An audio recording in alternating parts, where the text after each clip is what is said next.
It was on a cold and windy evening in Baker Street when the strange note first arrived, dirty with black dust, as if it had been carried in a worker's folded apron instead of a gentleman's gloved hand. The firelight cast moving shadows on Holmes's sharp face as he unfolded the paper, his eyes getting faster with a sharp, bird-like focus, which always meant his amazing mind was waking up.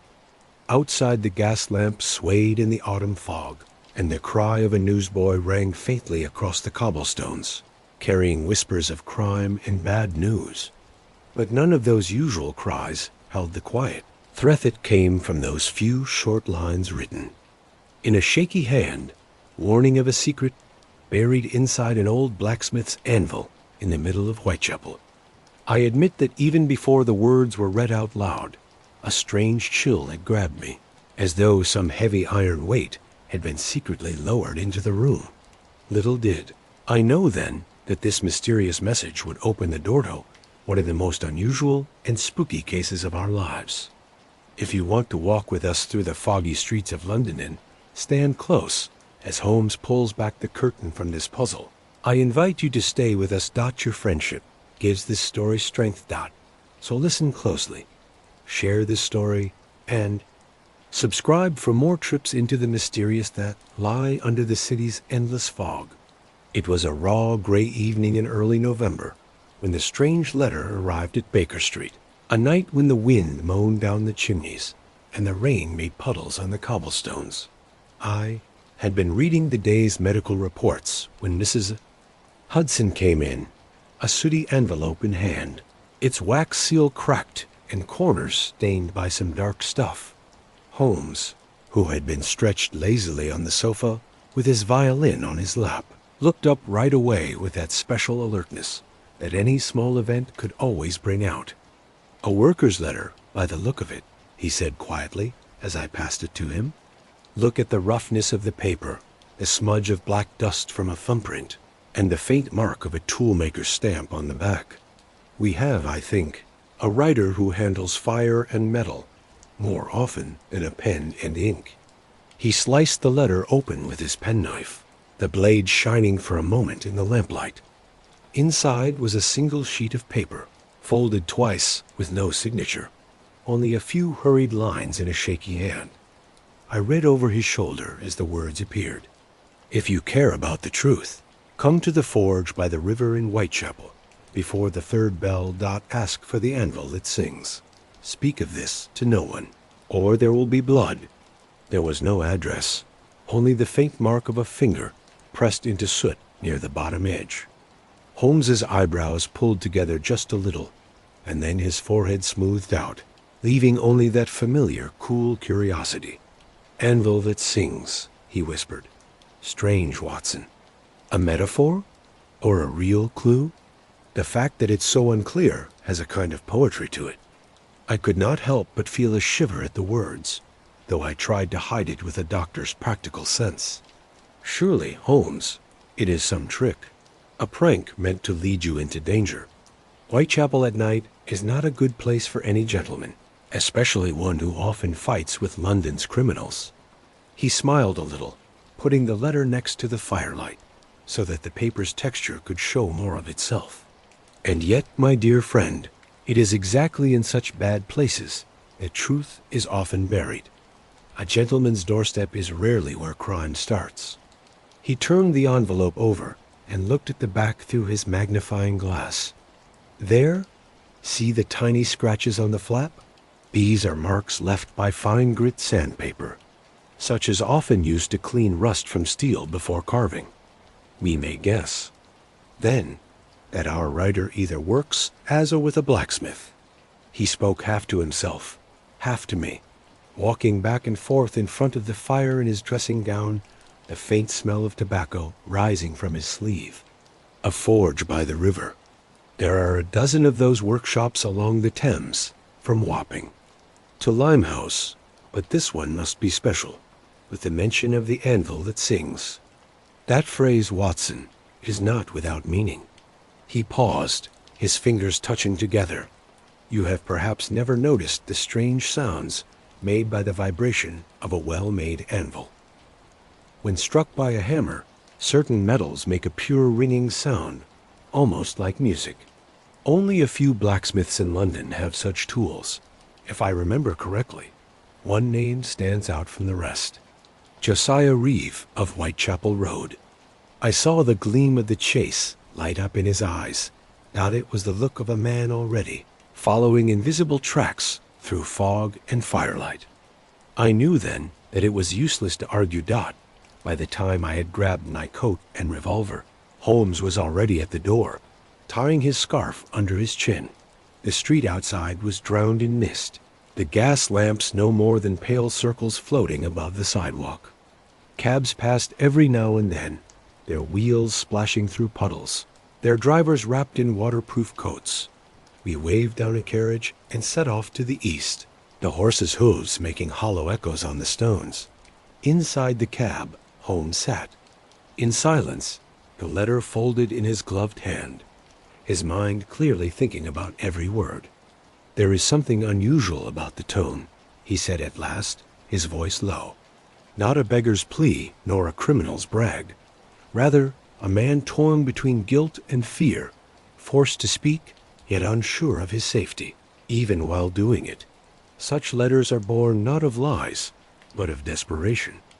I nodded, though I could not completely shake my worry. "And if it is a trap," I asked, "then let us see what bait it offers." He replied calmly, "and whether it is worth the risk." We reached Whitechapel as the church bells rang the hour. The neighborhood lay under a grim blanket of smoke. The air itself tasted of ash, and damp iron-dot figures moved like ghosts through the fog. Dark workers, sellers, and pale women with shawls pulled tight. We got out of the cab in front of a narrow alley that led toward the river, where the sound of hammers carried faintly through the fog. The flicker of firelight could be seen somewhere ahead, pulsing like the heartbeat of the night. Holmes walked forward without hesitating. His step silent even on the wet ground. Dot at the end of the lane stood a low building of blackened brick, its windows glowing red from inside. Over the door hung a half-rusted sign on which the words, "Reeve and Sons Iron Works," could just be read. The heat and noise were overwhelming. Every strike of the hammer sent a shake through the ground itself. Inside, 3 men worked at the forge, their faces streaked with soot, their muscles shining with sweat. Sparks jumped in showers of gold each time iron hit iron.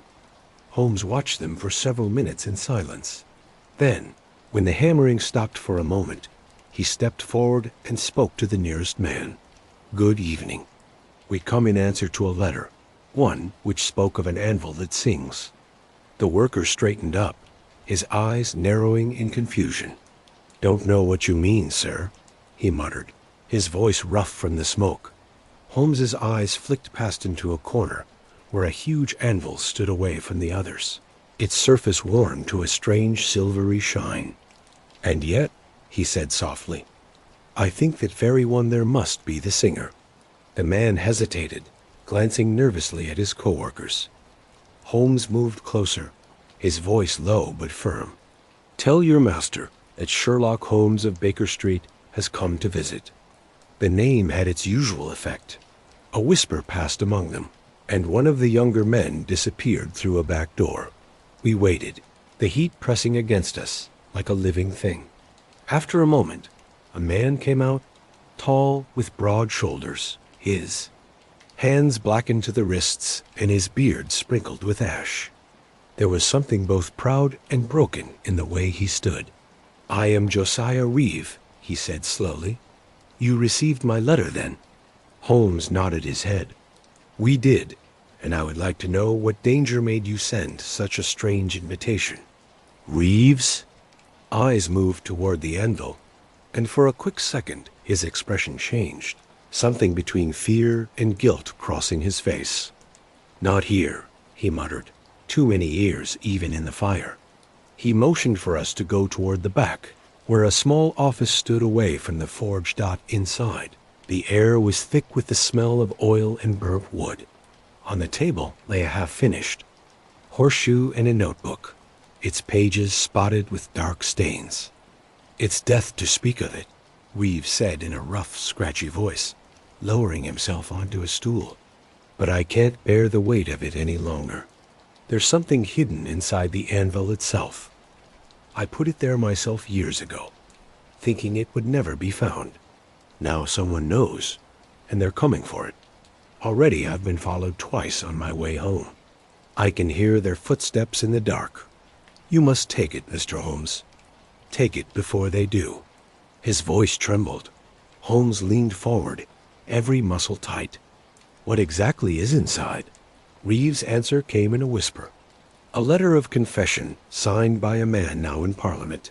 He paid me to destroy it, but I could not. Instead, I sealed it in iron. I thought I was saving myself, but secrets don't stay buried, sir. They ring when struck." His words faded into silence, the forge's rhythm echoing faintly beyond the door like a heartbeat coming back from the dead. Before Holmes could reply, a sharp crash sounded from the outer room, the clear sound of a window breaking. Reeve jumped up, his face drained of color. Holmes motioned for me to go to the lamp, putting it out with a quick turn of the switch. Through the crack in the door, we saw figures moving. 2 men in dark coats, their boots crunching on scattered coals. One carried a length of chain, the other a short club. They moved toward the anvil. Holmes's hand brushed his revolver, but he did not pull it out. Instead, he whispered, "Watch carefully, Watson. Let them show us their reason for being here." The taller intruder bent over the anvil, tapping it with the handle of his club, listening to the hollow echo. "It's here," he said softly. "Cut it loose." The chain clanked as they worked quickly, not knowing we were their dot when at last the anvil moved from its base. Holmes sprang forward with the speed of a striking hawk. "Stop there!" he shouted. The men spun around, one swinging his club blindly. The blow grazed my shoulder as I lunged to grab his arm. The other fled toward the door, disappearing into the fog outside. Holmes pinned the remaining man against the wall, his revolver gleaming in the dim glow of the forge. "Who sent you?" he demanded. The man spat angrily, his eyes wide with fury and fear. "You'll learn soon enough," he hissed. "They'll burn the truth from the iron if they must." With that, he twisted free, darting through the smoke, and was gone before we could chase him. Outside, the street echoed with running footsteps that were swallowed by the mist. Reeves stood trembling beside the anvil, which now lay on its side, its surface cracked along a hidden line. From inside came a faint metal chime, like the ghost of a song. Holmes bent down and ran his hand over the crack. "So," he said quietly, "the anvil does indeed sing, though not with joy. We have opened the first part of a very dark piece of music, Watson, and before the final note is played, I fear the music will take its price." The forge flames jumped, casting giant shadows against the walls. Reeves sank to his knees beside the fallen anvil, whispering a prayer that was lost in the noise.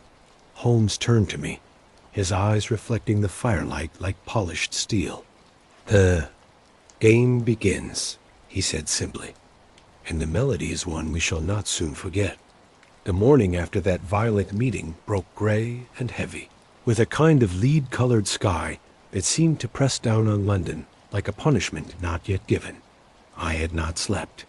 The image of the cracked anvil and the terror in Josiah Reeves' eyes had followed me even into those short moments of rest when my head had sunk to the pillow. By 8 o'clock, Holmes was already pacing in front of the fireplace at Baker Street, his dressing gown pulled tight around him, the leftovers of a breakfast he hadn't touched laid out on the table beside a pile of morning papers. I knew that look, the stillness of a storm before it breaks. He smoked in silence, each puff of gray smoke drifting upward like a thought made real. "There is a plan even in silence, Watson," he said at last. "Look at the pattern of the events. A letter hidden inside iron, men sent to get it back, and a blacksmith who knows more than he dares to say. But the key is not in Reeves' confession. It lies in the hand that created his fear. He crossed to the table and spread open the morning newspaper. His finger tapped a small notice buried among the advertisements. Accident at the Whitechapel Iron Works. 2 men missing after a late-night disturbance. Police investigation is waiting. Holmes smiled faintly. So Scotland Yard is already moving, though I doubt they have any idea what song the Anvil truly sings. At that moment, a knock sounded. Mrs. Hudson showed in Inspector Lestrade. Neat, quick, and still as doubtful as ever of my friend's strange methods. "Good morning, Mr. Holmes," he began, glancing from the smoke-darkened ceiling to the cluttered desk. "I believe you were at the Whitechapel Forge last night?" His tone carried that mix of suspicion and unwilling respect that I had come to know so well. "Indeed," Holmes replied, "by invitation, though the hosts were less friendly than one might wish." "You are investigating the matter, then?" Lestrade's expression hardened. "2 men attacked the property and escaped before we arrived. One's been found near the docks, drowned, or rather placed there after he was dead. The other has vanished. Reeve claims to know nothing, though I doubt that story. And you, of course, were conveniently on the scene." Holmes waved away the suggestion with a calm motion. "My dear Lestrade, your suspicion is as natural as it is wrong. We both know coincidence has little room in Whitechapel. Allow me to suggest that the drowned man may yet serve you better in death than in life. If you check his hands, you will find bits of fine coal dust mixed with graphite, the very stuff found only at foundries using high carbon metals. The man was no simple thief. He was part of a trade." Lestrade gave a tight smile. "Trade or no, murder is murder. Still, I'll look into your graphite theory." With that, he tipped his hat and left as suddenly as he had come. When the door closed behind him, Holmes's whole attitude changed. The lazy grace returned to his body, and his eyes gleamed with that fire of the chase which no official approval or disapproval could ever put out. "Watson," he said, "get your coat. We are returning to Whitechapel. The living may lie, but the dead create their own stories." The journey to the east took us once more through the heart of London's industrial center. Smoke hung low, blurring the shapes of warehouses and workshops into a single great smudge on the city. The clang of iron on iron echoed in the distance, a constant rhythm like the pulse of some great mechanical beast. I admit that as our carriage moved through the narrow streets, I felt again that creeping sense of doom that had haunted me since the night before. It was not only the darkness of crime that weighed on me, but the knowledge that in such places men's lives were spent and thrown away as carelessly as the sparks that flew from the forge. We arrived at Reeve's workshop shortly after 10. The yard was empty, except for a policeman posted at the entrance. Reeve himself came out of the shadows, his face gray, his hands trembling slightly. "They were here again at dawn," he whispered, "searching the place, asking about you. They said they were from the police, but I knew they weren't." Holmes's eyes narrowed. "Describe them." "A tall man in a greatcoat, another with a scar on his cheek. The same ones who broke in last night, or close enough." Reeve rubbed at his palms as though trying to wipe away something that clung to his skin. "They took nothing, but they looked satisfied, as if they'd found what they came for." Holmes walked toward the forge, looking at the floor. The broken anvil still lay where it had fallen, its split edges showing a narrow space inside. But where the letter had been sealed, there was now only emptiness. A faint rusty powder lined the hollow, as though something had been burned away. "Too late," Holmes murmured. "The nest is empty, and the bird has flown." Reeve's voice broke. "I swear to you, Mr. Holmes, I never touched it. I would rather hammer my own hand flat than betray you." Holmes raised a hand to quiet him. "I believe you, Reeve, but someone new, someone who understood both your fear and you're conscientious enough to play them against each other. Tell me, who besides yourself knew that letter existed? Reeve hesitated. Only one man, my old foreman, Henry Carnes. He left the forge 3 years ago. Said he'd had enough of the smoke and wanted clean air. Went north, I heard. Holmes turned to me. Do you remember, Watson, the faint accent in the intruder's speech last night? The short northern vowels. Our friend Carnes, I think, has returned to the business. He bent once more over the anvil, running his fingers along the crack.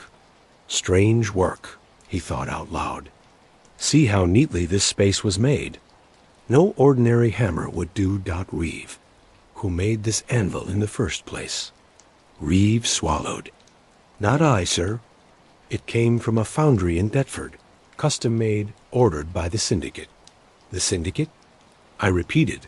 He nodded sadly. A group of investors, shipping bosses, iron kings, men of parliament even. They funded the forges, took half the profit. No one dared cross them. When one of their men fell from power, it was said his secrets went into the fire and stayed there. Holmes's expression sharpened to a razor's edge. Then this is no simple matter of theft or revenge. We are dealing with power, made as always in secret.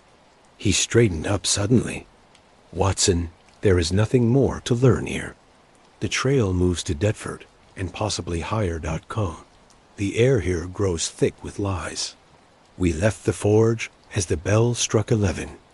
The street's already busy with the midday business.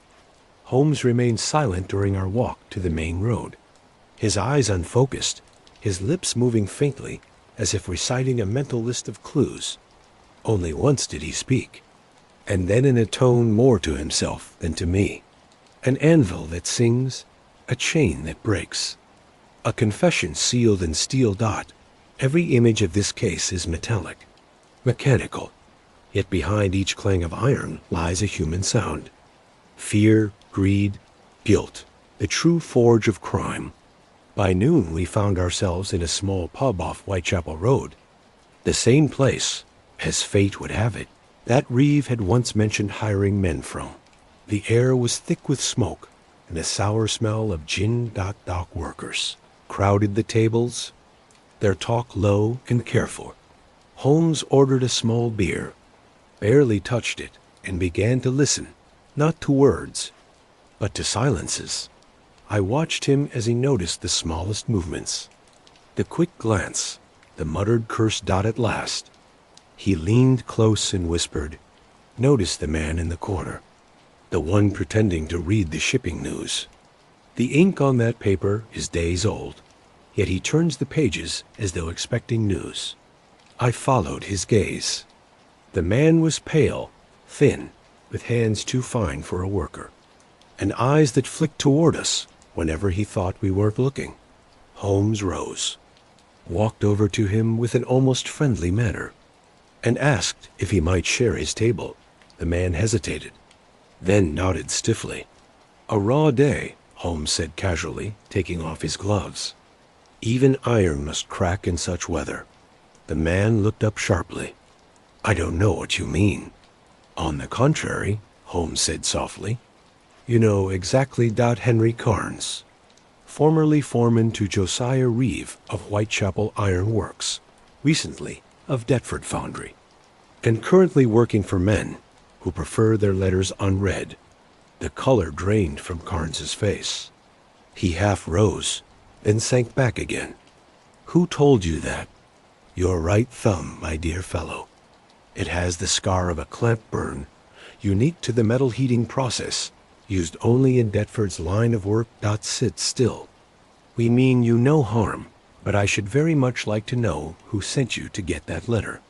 For a moment, Carnes stared at the tabletop as though the wood itself might speak for him. Then, in a low voice, he said, "You don't understand. That paper was worth more than life. It names names, men in Parliament, the courts, even the police. It was never meant to be seen. They'd kill any man who held it."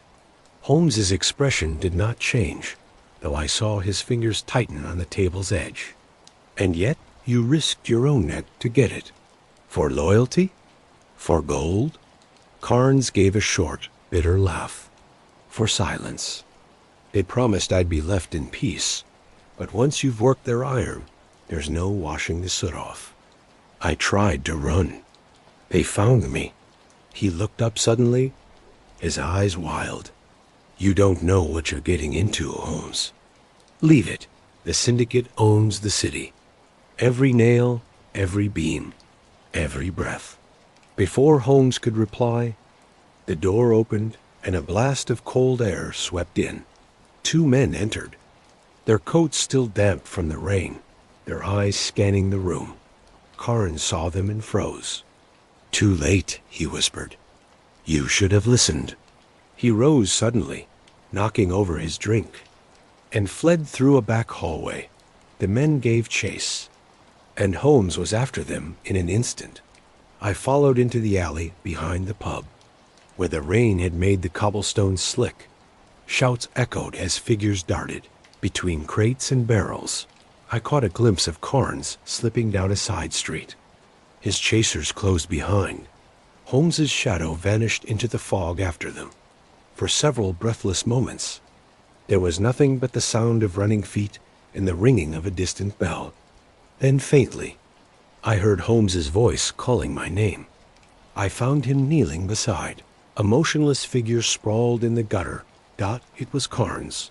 His throat had the dark bruise of a choking wire. The killers were gone. Holmes rose slowly, his face pale but calm.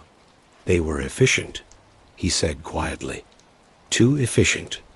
This was not rage. It was a warning. Rain pattered against the cobblestones. In the flickering light of a nearby lamp, I saw something clutched in Carnes's hand.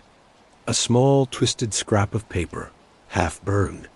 Holmes pried it gently free and looked at it.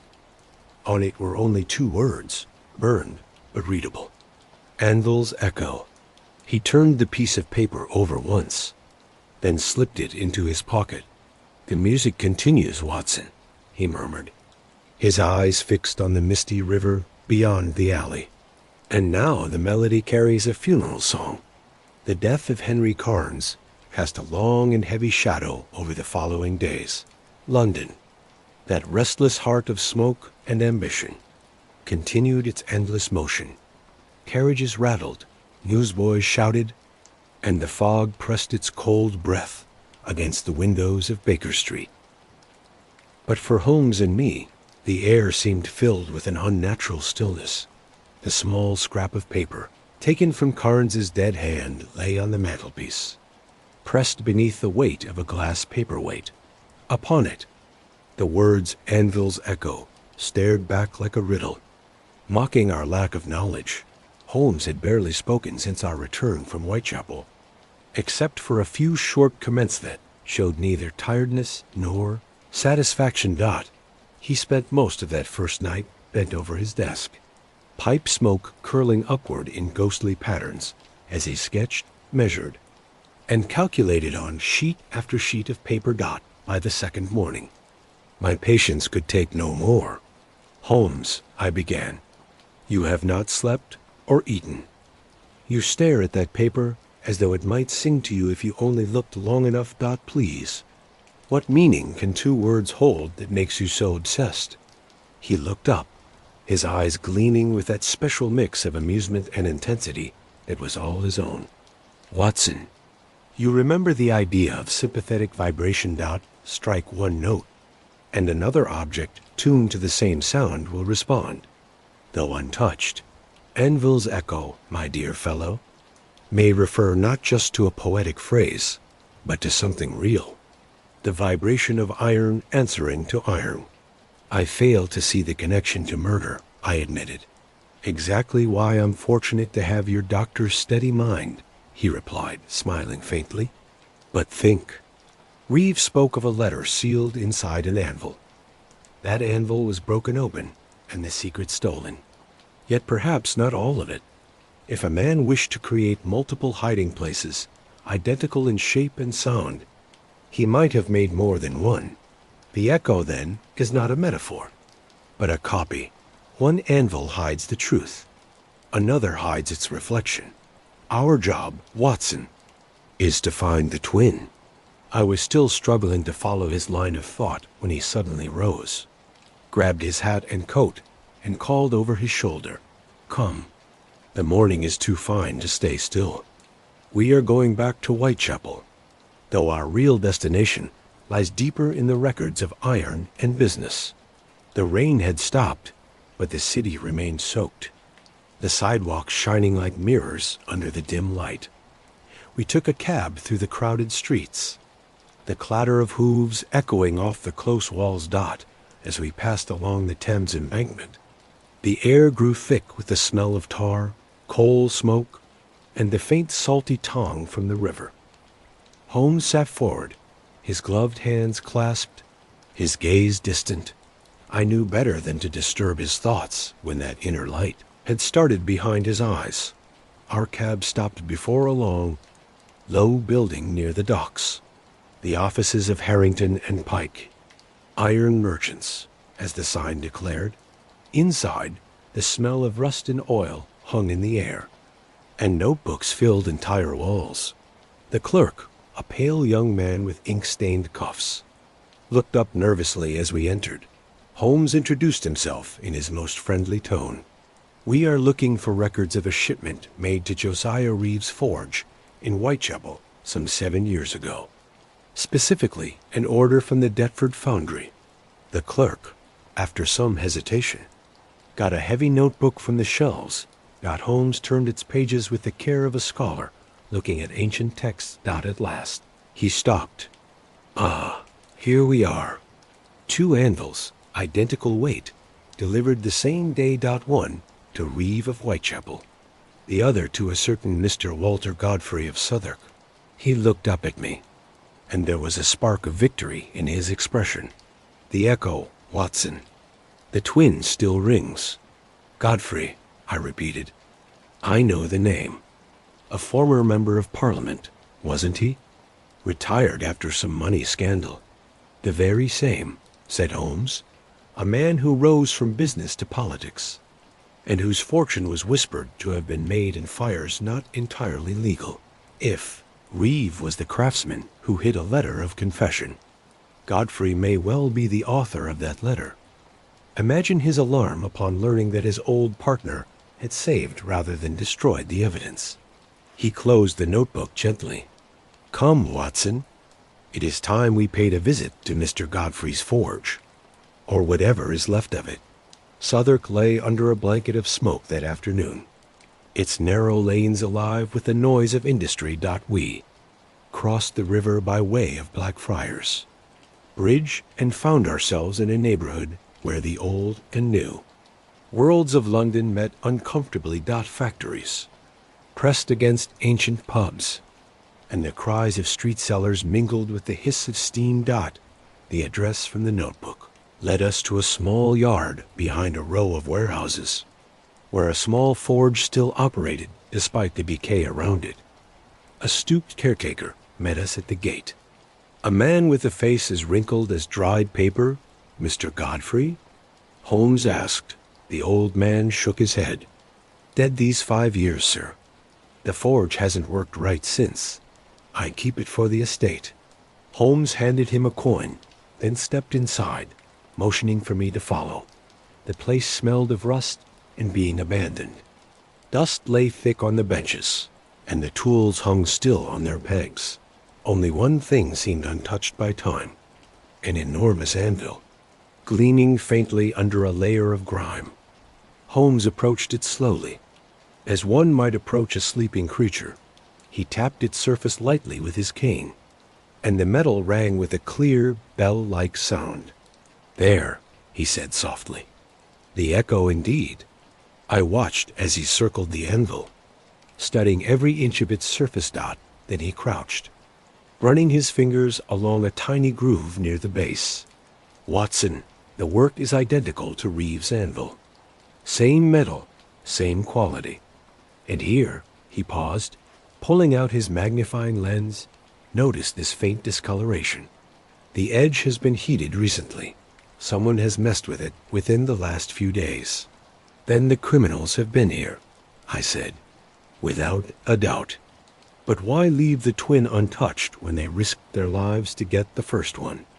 Unless," he broke off, his eyes widening slightly, "unless this one hides not the letter, but something far more valuable. Proof of its contents."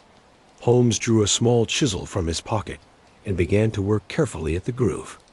After several moments, the edge gave way, showing a narrow compartment within the iron's core. From it, he pulled out a small blackened cylinder, a scroll case of thin steel sealed at both ends. He held it up to the light, and I could see the faint outline of folded paper within. "Watson," he said, his voice hushed, "we hold in our hands the true heart of this mystery." He turned to the caretaker. "Who has been here recently?" The old man rubbed his chin. "A tall gentleman in a gray overcoat about a week ago. Said he was from the city's historical society, come to collect old things. Paid me 5 shillings to let him look around." Holmes exchanged a glance with me. The syndicate moved quickly. They knew this place still held its secret, but perhaps were afraid to act too openly. Fortune has given us a small lead. He wrapped the cylinder in a piece of cloth and slipped it into his coat. "We must look at this at once." In private, we left the forge just as the rain began again. Fine and steady, our cab rattled back toward Baker Street, the river flashing now and then through the fog. Holmes sat stiffly, the cylinder clutched in his gloved hands, his face unreadable. When at last we arrived, he locked the door behind us and drew the curtains. The fire was stoked high, and the flames reflected in his eyes as he carefully unsealed the steel tube. Inside lay a single sheet of paper, yellowed but whole. The handwriting was elegant. The ink faded to brown. Holmes spread it on the table, and together we read the words that had cost 2 men their lives. "To whomever it may concern, I, Walter Godfrey, being of sound mind yet troubled conscience, do hereby confess my part in the stealing and hiding of funds belonging to the Industrial Development Syndicate, the money from which was turned to private gain by myself and others named here. Let this stand as proof should justice one day demand an explanation." Below followed a list of names, some I didn't know, others shockingly well known. Among them I recognized a famous judge, a shipping boss, and even a senior official of the Home Office. The meaning of it all struck me cold. Holmes read silently to the end, then folded the paper and slipped it once more into the cylinder. "We walk on dangerous ground, Watson," he said softly. "This confession could shake the foundations of government. The men who seek it will not rest until it is either taken back or destroyed." He crossed to the window, peering through the curtain at the fog-wrapped street below. "Already they watch. I can feel it. The air has that special stillness before the blow. We must move carefully, for though the truth is now within our grasp, it burns as hot as any forge fire, and those who shaped it in secret will strike again before it cools." Outside, a carriage rattled past, its lamps glowing faintly through the mist. Somewhere in the distance, a hammer rang on metal. Slow, deliberate, echoing. Holmes listened, his face lit up by the firelight. "Do you hear it, Watson?" he murmured. "The echo still sings." The sound of that unseen hammer haunted the hours that followed, as though London itself had taken up the rhythm of our chase. By morning, the city was blanketed in fog, so thick that even the lamplighters seemed to grope their way from post to post like ghosts lost in a maze. Awoke to find Holmes standing by the fireplace, already dressed, his hair uncombed and his eyes bright with that feverish energy that always announced some new discovery. The steel cylinder lay open on the table beside him, the confession inside held down by the stem of his pipe. The air smelled of tobacco and burnt wax, and I realized that he had not slept. "Watson," he said without turning. I've been thinking about the strange two-sided nature of this case. One anvil hid guilt, the other its confession. Yet both were shaped by the same hands. Iron, you see, has no morals. It merely remembers the heat that formed it. The men behind the syndicate are made of similar metal. They strike when hot. They cool when watched, and when they make a sound, it is never by accident. He motioned toward the confession. We hold evidence powerful enough to ruin half the city's rich and powerful. To bring it out too soon would be foolish. We must first figure out who moves in shadow to get it back. Only then can justice be served without drowning us in its wake. I knew that look. No argument could change his mind once he was on the trail. And your plan? I asked. He turned with the faintest glint of mischief. To set the trap, of course. The fish must believe the hook is bait. Before I could ask more, there came a sharp knock on the door. Mrs. Hudson entered with a telegram on a tray. Holmes tore it open and read aloud. Urgent. Meet at once. Reeve taken, Lestrade. The signature was clear. Holmes's eyes hardened. So the game speeds up. Reeve was the smith, the maker of both anvils. His silence would be priceless to those who fear what we now have. Within the hour, we were rattling eastward in a cab. The city's noise muffled by fog. Holmes sat tense, his gaze fixed beyond the glass, as if he could already see the invisible strings pulling every player toward the same dark center. They will not kill Reeve yet, he said quietly. He is too useful alive, but they will make him speak, or think he does. That is their cruelty. At the Whitechapel police station, we found Lestrade pacing like a man with two clocks running at once. You're a fine one, Mr. Holmes, he greeted us sharply. To bring this mess down on my station. Reeve was found before dawn in his own yard, tied up but alive. Says men broke in, took him to the docks, and questioned him for hours. He's half out of his mind. Questioned him on what matter? Holmes asked. Wouldn't say. Keeps muttering about fire and iron, and that the song won't stop. My men think he's gone crazy. Holmes's expression softened slightly. Not crazy, Lestrade. Merely frightened by the music his own hammer helped to make. Take me to him. Reeve lay on a cot in the infirmary, his face pale and his hands raw from struggling against his ropes. When Holmes entered, he jumped violently, then relaxed as though a great weight had lifted. They know. He whispered hoarsely. They know you've got it. The letter. I heard them say so. Holmes knelt beside him. Who were they? Didn't give names, just voices in the dark. Said the anvil had sung too loudly, that the sound must be silenced for good. One of them wore a ring, iron, carved like a serpent biting its tail. Holmes's eyes flickered. The Ouroboros, he murmured, a symbol of eternity, of cycles that never break, a fitting symbol for men who made secrets without end. Reeve gripped his sleeve desperately. They said if you don't hand it over, others will fall. Not just me. You, too. Holmes rose slowly. Then it seems they mistake me for a man who bargains with thieves. Rest now, Mr. Reeve. The worst may yet be behind you. As we left the cell, Lestrade caught Holmes by the arm. I don't like the sound of this, Holmes. You're poking a hornet's nest the size of Parliament. Holmes gave a dry smile.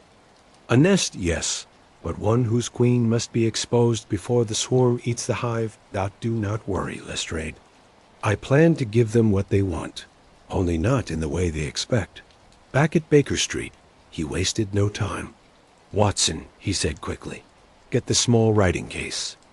We are going to make a copy of the confession, a perfect fake, except for one change.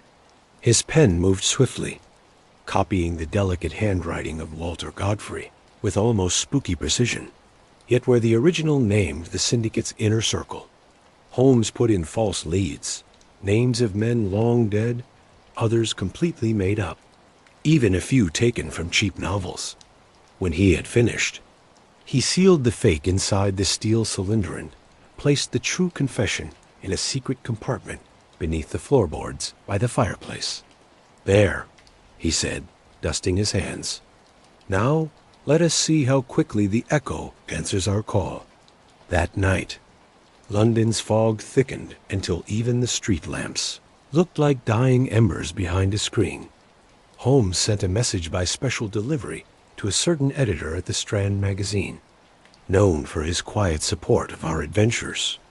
The note had but one line: "Sherlock Holmes holds proof of Parliament's corruption, to be revealed tomorrow." When I protested that he was asking for disaster, Holmes only smiled.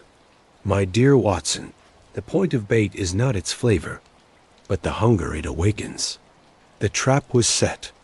We sat late into the night, the only sound the ticking of the clock and the soft crackle of the fire. I could feel the tension tightening with each passing hour. Shortly before midnight, a faint scuff echoed from the street below. Holmes lifted a finger for silence, crossed to the window, and parted the curtain a tiny bit.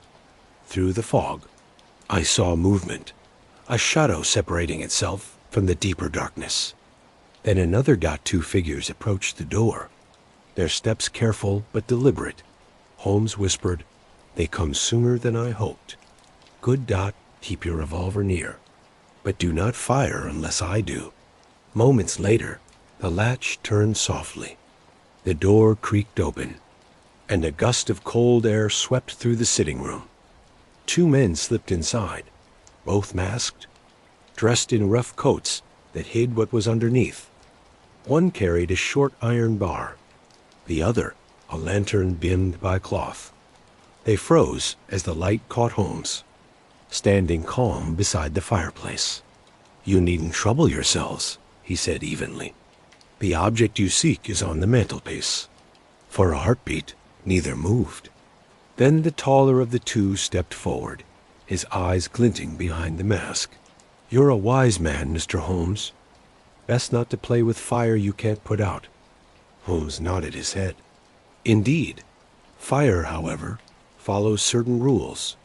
Apply enough air, and it burns everything in reach." With a sudden motion, he snatched the fake cylinder from the mantelpiece and threw it into the flames. The intruders cried out, lunging forward, but Holmes blocked their path. His revolver aimed. "It is done," he said coldly. "Your masters will find only ashes where their secrets once lay." The shorter man cursed, drawing a blade from his sleeve, but Holmes's voice cut across him like steel. "Move once more, and I'll end this symphony before its final note." For an instant, the firelight flashed on the blade. Then the man hesitated. The taller one grabbed his arm and pulled him back. "Not here," he growled. "We have what we came for." They turned and fled into the fog. Holmes watched them vanish, then shut the door and dropped his revolver on the table. His face, pale in the flickering light, showed neither victory nor relief, only the weary knowledge of a move successfully played in a game far from finished. "They will carry word to their masters," he said quietly. "By dawn, the syndicate will believe their danger is gone, and when they relax their guard, we shall know where to strike." I could not hold back my admiration, though I still felt worried. "You risked your life on a gamble, Holmes." He smiled faintly, his eyes distant. "A gamble? Yes, but the odds were in our favor. You see, Watson, men who live by lies assume all others must lie too.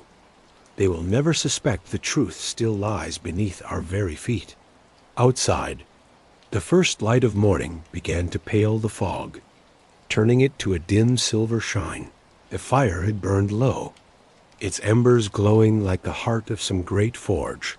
Holmes stood gazing into it, his shadow sharp against the light. "There is an old saying among smiths," he murmured. "Every hammer shapes two things, the iron and the hand that holds it. These men think themselves masters of the forge, yet already they are struck by the blows they deliver. The echo, Watson. will not stop until justice has answered its sound. He turned toward me, the shadow of the fire dancing on his face. Rest a little, my friend. Tomorrow will bring noise enough. Tonight, the city listens. The fog pressed against the window panes like breath on glass. Somewhere far off, a bell rang the hour, its sound soft yet strangely echoing. And through the silence that followed, I could almost swear I heard it again. The faint, rhythmic ring of iron striking iron, carried on the wind like the ghost of a song that would not die. The morning dawned with that strange stillness that often follows a storm. London seemed to hold its breath. The fog had lifted, but the city remained covered in another kind of veil, a quiet waiting, as though every chimney and window waited to see what would happen next. Holmes, always impatient with doing nothing, had already started his restless pacing when I came down to breakfast. The newspapers lay scattered across the table, their headlines filled with whispers of scandal. One, in particular, caught my eye. Rumors of political corruption, whispers from the East End. It was not signed, but the words had the unmistakable rhythm of our anonymous message to the Strand. They took the bait, Watson. Holmes said with that thin smile of his that always carried both satisfaction and danger. You see the pattern? A whisper becomes an echo, and the echo becomes thunder. They believe their secrets burned last night. Yet already the city hums with suspicion that our enemies are not at peace. They are in a panic. And panic, my dear fellow, is the most talkative of friends. He crossed to the window, looking down at Baker Street, where the morning traffic flowed under the pale sky. Someone will come today. Mark my words. The syndicate will not leave the matter to rumor. They will want to confirm our silence or force it. He was right, as usual. By noon, Mrs. Hudson announced a visitor, a well-dressed gentleman who refused to give his name, but whose polished boots and faint smell of cologne marked him as someone used to finer society. Holmes told her to let him in. The man was tall, middle-aged, with a smooth-shaven face and eyes that never quite settled. He bowed politely, taking off his hat. "Mr. Holmes," he began in a low, polite tone, "I come on behalf of certain interested people. There has been some misunderstanding about a matter of private letters. It seems. You may have certain papers that are best left unread." Holmes gestured him to the armchair opposite the fire. "My dear sir, you speak with wonderful carefulness. May I ask which misunderstanding troubles you? I find London is built entirely upon them." The man smiled faintly. "Let us not play with words. You are an intelligent man, Mr. Holmes. I represent gentlemen whose reputations are perfect, but whose enemies are skilled at making things up. A faked confession has recently appeared, linking these men to crimes they are completely innocent of. It would be a tragedy if such lies reached the public." Holmes's face was calm. "Indeed, tragedy is so tiring, don't you find?" The visitor leaned forward slightly, his gloved hands clasped. "Allow me to be direct. We are prepared to pay you generously for your silence and for the quick return of the paper in question." "How generous?" Holmes asked without emotion. The man named a sum so large that even I, who had seen fortunes won and lost in our adventures, took in my breath. Holmes only arched an eyebrow. "You surprise me. To pay so much for a fake. Surely that suggests the lie has a rather familiar handwriting." The man's calmness wavered for the briefest moment. "You misunderstand me, Mr. Holmes." "I rarely do," Holmes murmured. "But let us not argue. Suppose for a moment that I did have such a paper. What promise could you give me that its return would not lead to more permanent forms of thanks?" The man rose, his voice tightening. "You wrong us, sir. My clients are men of honor." "Honor," Holmes repeated softly, rising to face him. "Then tell your clients that honor, like iron, shows its quality when struck. They may yet be shaped, if not broken. Good day. The visitor hesitated, then nodded his head with a forced politeness. You make a grave mistake, Mr. Holmes. There are fires that even you cannot put out. Holmes bowed. And yet, how strange. So many burn themselves out when they run out of air. When the door closed, Holmes's mask of lazy humor fell away. He turned to me sharply. Did you notice his right cuff? A faint gray powder, iron filings. Our messenger of honor has been near a forge, perhaps even the syndicate's own. I'd bet he is no mere messenger. That was Lord Felbridge himself, though he hides behind polite words. The name struck me. Felbridge, the industrialist. He sits on 3 of Parliament's manufacturing committees. Exactly. The serpent begins to show its coils. Holmes seized his coat. Come, Watson. We must find where the syndicate meets. Felbridge would not risk being seen by calling here unless the danger were terrible. There will be movement tonight. We spent the afternoon tracing Felbridge's steps through the places he was known to visit. In the fog of early evening, we reached the edge of Southwark once again. The streets grew narrower, the crowds rougher, and the smell of damp iron stronger. At last, we came to a building that might have once been a warehouse. Its windows shuttered, and its door guarded by 2 huge figures. Holmes pulled me into the shadow of a narrow alley. The syndicate's nest, he whispered. See the mark above the door, the serpent biting its tail, just as Reeve described. I dare say our noble visitor will attend their meeting this very night. How do you plan to enter? I asked, though the glint in his eyes already told me he had an answer. With a little of that old acting you so often dislike, he said with a grin. You will pretend to be a delivery man for a crate of ironwork. I, of course, shall be your silent assistant. Within the hour, we had gotten a handcart and a borrowed crate from a nearby blacksmith's shop. Holmes's quick tongue and confident manner persuaded the worker to part with both, and soon we were pushing our makeshift load through the mist toward the guarded door. The guards challenged us gruffly, but Holmes produced a folded bill of sale, faked in his precise handwriting with Felbridge's own seal. After a moment's hesitation, they waved us inside. The inside was lit by a few low lamps that threw giant shadows across the brick walls. The air trembled faintly with the distant clang of metal. Though no forge was in sight, we followed the passage into a wide room where several men sat around a long table. I recognized Felbridge at once, his fine coat now replaced by a leather apron. As though to show the brotherhood of industry, at his right sat a man with silver hair and cold eyes, Sir Archibald Rivington, a financier of some bad fame. Their conversation stopped as we entered. Holmes bent his head, keeping his face in shadow. Delivery from the foundry. My lord, he said in a rough London accent that would have fooled his own brother, said it was urgent. Felbridge gestured impatiently. Leave it there and be gone. We set down the crate near the wall and backed toward the exit. But Holmes's eyes stayed on the table. Spread before them was a series of plans. Maps of dockyards, notebooks of shipments, and most tellingly, the faint drawing of our steel cylinders sketched in charcoal beside a list of names. At the top was written in bold letters, subjects for removal. My blood ran cold, for there among the names I read my own and Holmes's. He saw it too.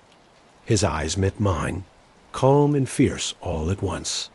We have what we came for, he whispered. Now we must live to use it. As we turned to go, a sudden sound froze us. The scrape of a chair, a voice sharp and clear. Stop there. Who are you? One of the guards had returned, his eyes narrowing on us. I don't know these men, he said. Where's their permit? Holmes moved like lightning. Now, Watson, he hissed, grabbing my arm. We dashed through the side passage as shouts erupted behind us. The narrow corridor twisted toward a rear door, but the lock was barred from outside. Footsteps thundered closer. Holmes turned, his eyes blazing. Up there! A narrow staircase led to a loft above. We scrambled up just as the door burst open below. From our hiding place behind a stack of wood, we watched the syndicate men search the room. Felbridge himself strode in, his voice ringing with fury. Find them. Holmes and his dog. They were here. I swear it. Holmes placed a hand on my shoulder, his whisper steady despite the chaos below. We've confirmed the syndicate's hand, their structure, and their plan. We need nothing more. He pointed toward a narrow skylight, half hidden by grime. That will work. With careful silence, we pushed the pane of glass aside and climbed out onto the roof. The fog covered us like a curtain. Below, voices still echoed. But we were ghosts in the mist dot. We crossed the slanted tiles, climbed down a drainpipe, and vanished into the alleys beyond. Only when we reached the safety of a distant street did Holmes allow himself a breath. Well, Watson, he said at last, straightening his coat, our enemies have revealed their faces and their fear. The hammer has struck, and the echo will soon be heard from Westminster to Whitechapel. I could not help but ask, and what of Felbridge and his syndicate? Will you go to the police? He shook his head. Not yet. Truth, like iron, must be heated before it is drawn. One false blow, and it shatters. We turned toward the river. The mist thinned above the dark water, and faintly across the Thames came the sound of hammers ringing in the dockyards. Holmes paused, his silhouette framed by the dim glow of the gaslights. Listen, Watson, he murmured. London is a forge. Every lie struck on it leaves a scar, but every truth rings clearer when it is struck in return. The city itself will tell us when it's time to deliver the final blow. And as the fog rolled back across the river, I imagined that somewhere, faint and distant, an anvil answered.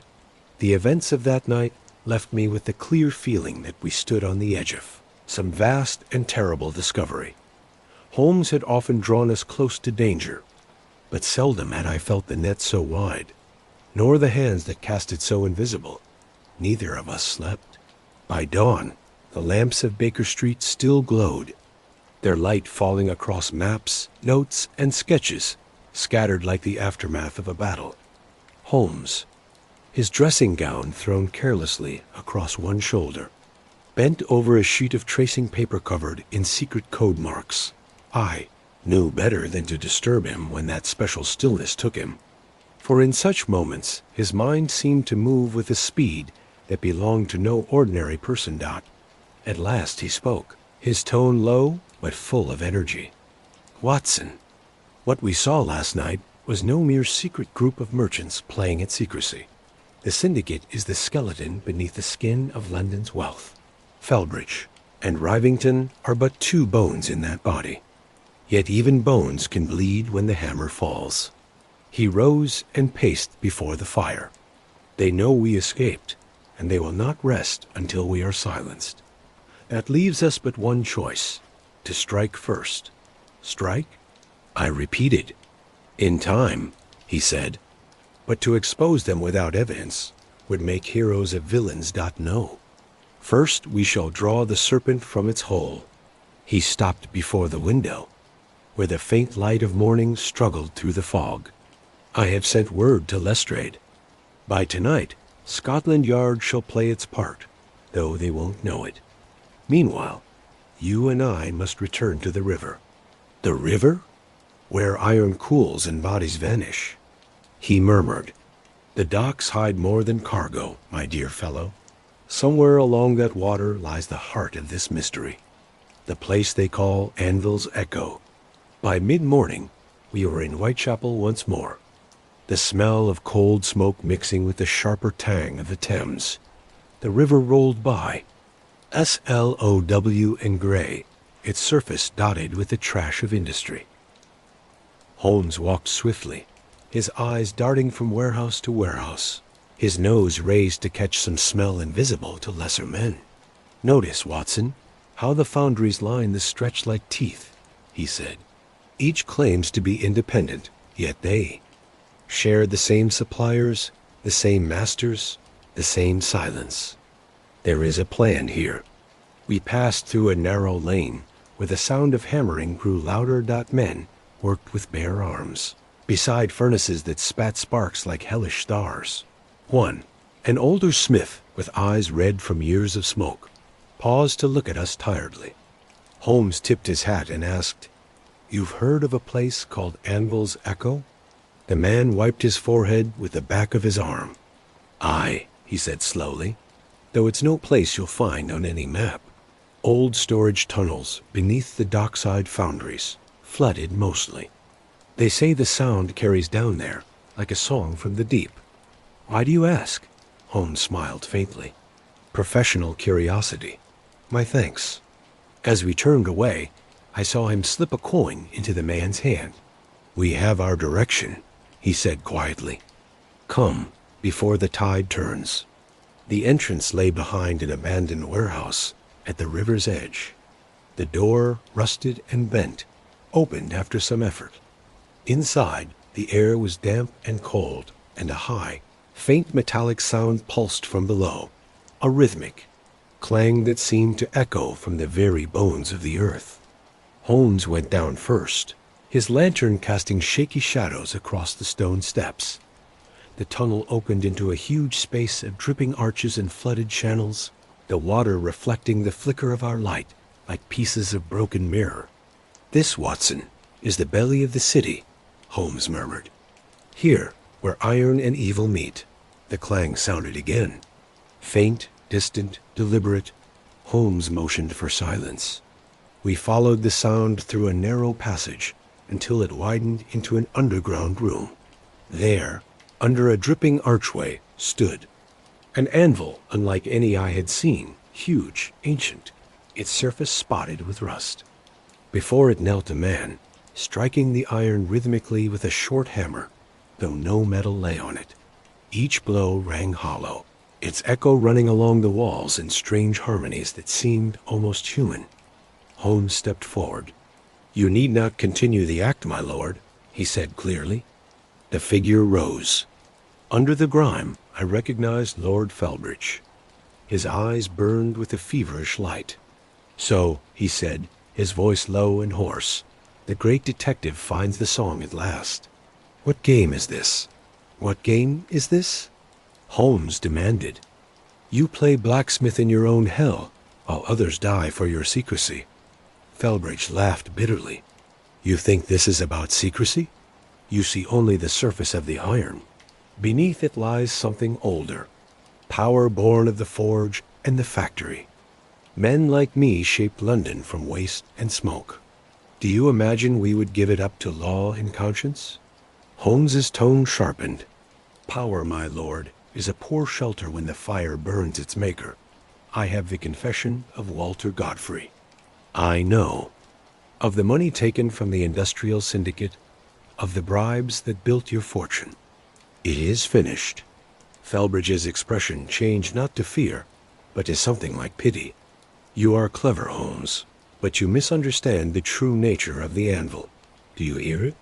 He struck the iron again. The sound shivered through the room, echoing down unseen corridors. "Every blow carries. The men above hear it.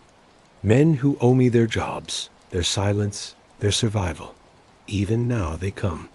Holmes's hand went to his revolver, but the faint splash of footsteps in the distance proved Felbridge's words were true.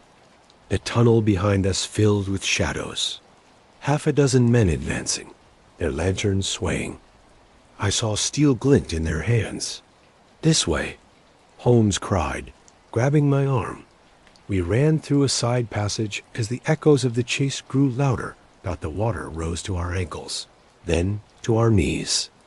Overhead, the rumble of the city mixed with the clang of the anvil, now struck in a furious rhythm. "The fool means to drown us with his sermon." Holmes shouted. We stumbled into another room, smaller but dry. its air thick with the smell of oil. Along one wall stood a bank of machinery, pumps and valves connected by rusted pipes. Holmes scanned them quickly. A drainage control. If we open the gate, before he could finish, the chasers appeared in the archway. Shots rang out, their flashes blinding in the dark. I fired twice in return. Holmes darted forward, pulling at a lever. The machinery groaned, then a roar filled the tunnels as water surged from the side channels. The men shouted in confusion, their lights spinning wildly as the floor flooded. "Come, Watson!" Holmes seized my shoulder, pulling me toward an iron ladder set in the wall. We climbed as the flood rose beneath us, carrying our enemies away in its dark current. I will never forget the sight.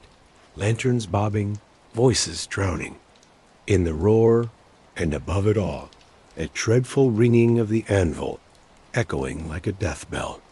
At last, we climbed out through a rusted grate into the cold night air beside the river. The moon, pale and worn, shone on the water as it churned with trash. Holmes stood bent over, his breath coming hard. Yet his eyes were fierce with victory.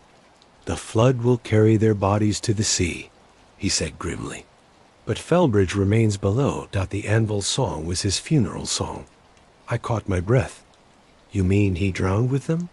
Holmes looked out across the river, his face unreadable. If not by water, then by his own hand. He chose his forge. We made our way in silence back toward the main streets, where the lamps burned dimly through the mist. At last, Holmes spoke again, softer now. "This does not end here, Watson. Felbridge was but the arm that held the hammer. Others stand behind him, men whose names are on that confession. Before dawn, we must get it to Lestrade. It is our only shield now." When we reached Baker Street once more, the fire still smoldered in the grate, casting restless shadows. Holmes took the steel cylinder from its hiding place and laid it on the table. For a long while he stood over it, the flicker of the flames reflected in his eyes. "I sometimes wonder," he said quietly, "whether we chase justice or its echo. Each time we strike, the sound travels farther, but the anvil remains unchanged. The syndicate may drown tonight, but another will rise from its ashes. London is too vast, too hungry to be cleaned by one night's flood." I placed a hand on his arm. "And yet, Holmes, every strike leaves a mark. Even iron wears thin with time." He smiled faintly at that, the weariness softening his face. "Always my moral compass, Watson. Very well. Tomorrow, we deliver the confession to the police. Let the law ring its own anvil for once." As the first light of dawn crept across the windows, the river's distant murmur faded into silence. For a brief moment, I thought the city slept in peace. But then, carried faintly on the morning air, there came one last echo, a single ghostly clang from deep beneath the streets, as if the anvil itself refused to rest. The dawn that followed was pale and tired, a thin gray light crawling slowly across Baker Street, as if the sun itself feared what the day might bring. Holmes had not moved from his chair since the early hours, the steel cylinder still before him on the table, untouched, like a holy object neither of us dared to disturb. The room smelled of cold tobacco and damp wool. The fire had long gone out, and our breath made a faint mist in the chilly air. I poured 2 cups of tea, though my hand trembled slightly as I set his beside him. "You mean to give it to Lestrade this morning?" I asked. Holmes did not answer right away. His eyes were fixed on the cylinder, but his mind, I knew, was far beyond it. "To Lestrade, yes, but not without a condition," he said at last. "This confession is both a sword and a shield. Watson, it can cut corruption to the bone, but in careless hands, it might just as easily slit the throat of justice herself. You fear the police might hide it?" "I fear paperwork," he replied dryly. "It is a creature more lasting than crime." He rose suddenly and began to pace. "We must deliver it in a way that makes hiding it impossible. And yet, we must remain invisible ourselves until the blow lands. I shall give Lestrade a copy for immediate action, and the true confession will find its way to the Times under a secret cover. That way, even if the syndicate still has its claws in the police, it cannot prevent the news from getting out. It was a plan of typical boldness, and though it carried danger, it had the clear stamp of Holmes's logic, a combination of planning and risk that left no room for doubt. Yet, even as I admired his clearness, I could not shake a creeping sense of dread. The echo of that anvil still haunted me. Sometimes in the silence between our words, I thought I heard it faintly, one hollow, lingering note that refused to fade. By mid-morning, we were on our way to Scotland Yard. The streets were wet from the previous night's rain, the air sharp and metallic. The carriage wheels cut through puddles with rhythmic splashes, and the city passed us in shades of gray. Holmes sat opposite me, his coat collar turned up, his expression unreadable. The cylinder rested inside a leather bag at his feet. We arrived to find Lestrade already waiting, pacing before the front steps like a man practicing his anger. "Holmes," he exclaimed, "by heaven, you've set half the police force on fire with your telegrams. Floods, murders, missing rich men. It reads like a cheap horror story." Holmes nodded his head. "Truth and drama often share the same stage, Lestrade. I trust you have your men." "I've got them watching the docks and the forges," the inspector said.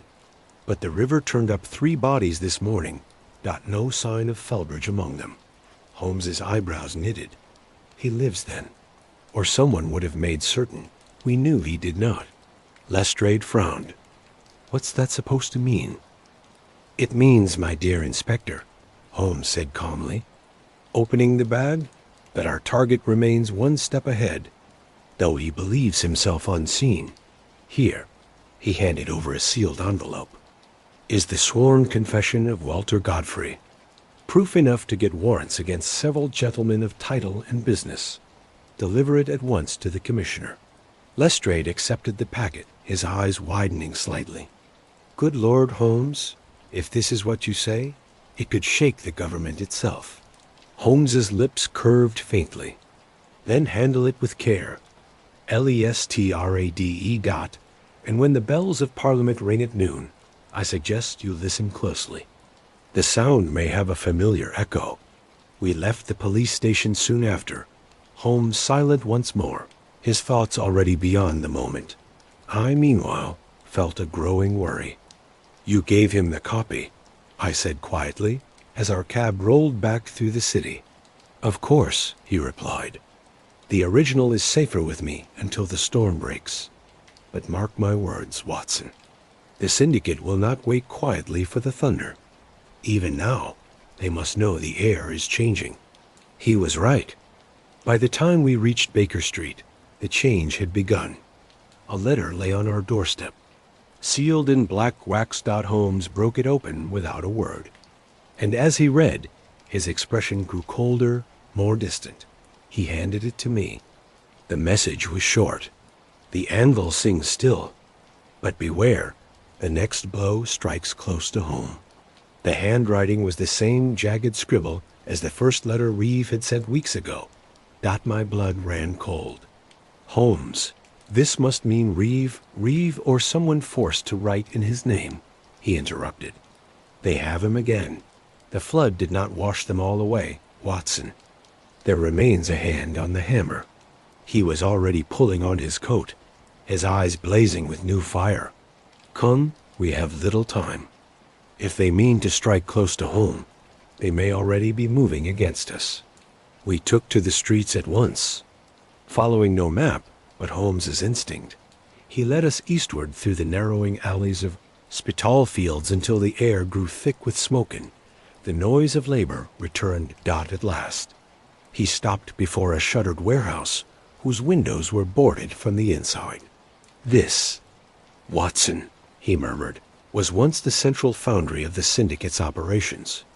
If Reeve still lives, he's here." He produced a set of thin picks from his pocket, and within moments The lock gave way with a quiet click. The door swung open to reveal a gloom as thick as oil. We stepped inside, lantern in hand. The huge space smelled of rust and river water.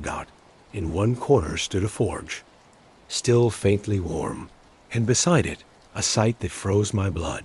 The broken form of Josiah Reeve, bound to a chair, his face pale and bruised, his eyes fluttering open as we approached. Holmes, his voice was a rasp of air. "They're coming. They said you'd follow." Holmes knelt beside him, cutting the ropes with quick skill. Who did this?" "Not Felbridge." "Worse," Reeve gasped. "The man with the serpent ring. He leads them now. Said he'd finish the song where it began."